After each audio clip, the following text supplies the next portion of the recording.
আমরা বলতে পারি সর্বোচ্চ মানে কুইকেস্ট সবচেয়ে দ্রুততম সময়ে হ্যান্ড ওভার হবে। এটা যদি দেখা যায় যে 3 দিনের মধ্যে যদি এমন হয় যে ইলেকশন এমপিরা শপথ নিয়েছে, নেওয়ার পরে সংখ্যাগরিষ্ঠ দল লিডারকে ডাকা হচ্ছে যে আপনি আসেন শপথ নেন as a new prime minister, আমরা 3 দিনের মধ্যে এটা হয়ে যেতে পারে। মানে 15ই ফেব্রুয়ারি তেও হয়ে যেতে পারে, এটা 16 ফেব্রুয়ারিতেও হতে পারবে।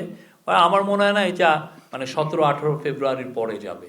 আমরা মনে করি যে এই গভর্নমেন্ট তার ঐতিহাসিক ডিউটি পালন করেছে এবং রেকর্ড পরিমাণ অধ্যাদেশ তারা জারি করেছে এবং এমন একটা ভয়ানক একটা অর্থনৈতিক ভঙ্গুর একটা অর্থনীতিকে তারা ইনহেরিট করেছিল, সেটাকে আবার আমি বলবো যে সতেজ করে আবার গ্রোথের প্ল্যাটফর্মে ফিরিয়ে এনেছে।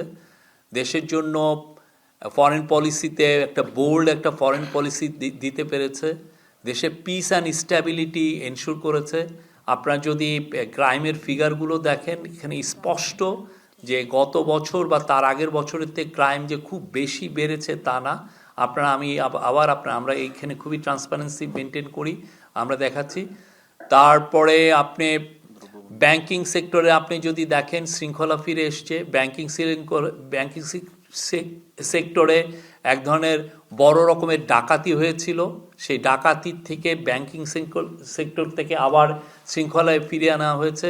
ডলারের দাম, এই সমস্ত একটা ইকোনমি হলে আপনার যদি পাকিস্তান বা অন্যান্য দেশে দেখেন যে ডলারের দাম হঠাৎ করে কমে যায়, বেড়ে যায় এবং টাকা লোকাল কারেন্সির দাম কমে যায়। আমাদের এই পুরো 18 মাসে ডলারের রেটটা খুবই স্ট্যাবল ছিল, একই রকম রেটে ছিল। রেমিটেন্স বেড়েছে রেকর্ড পরিমাণ। দ্রব্যমূল্যর দাম আপনি যদি নভেম্বর 2024-এর কথা মনে করেন, জাস্ট একটা বন্যার পরে খাদ্য মূল্যস্ফীতি বেড়ে গিয়েছিল 14%, সেটাকে 7% নিয়ে আসা হয়েছে।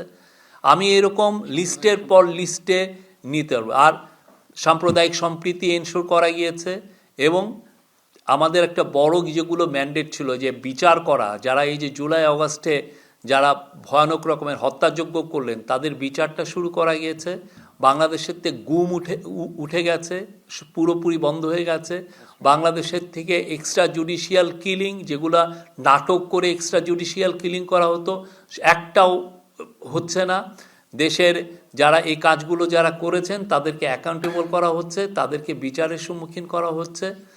এবং সবচেয়ে যে আমাদের যে বড় একটা দায়িত্ব, একটা ইলেকশনের জন্য দেশকে প্রিপেয়ার করা এবং এখানে ফুললি সবাইকে একটা ভালো একটা রিফর্মের জায়গায় নিয়ে যাওয়া, সেটার জন্য জুলাই চার্টার আপনার করা হয়েছে এবং জুলাই চার্টার এখন রেফারেন্ডামে আসছে।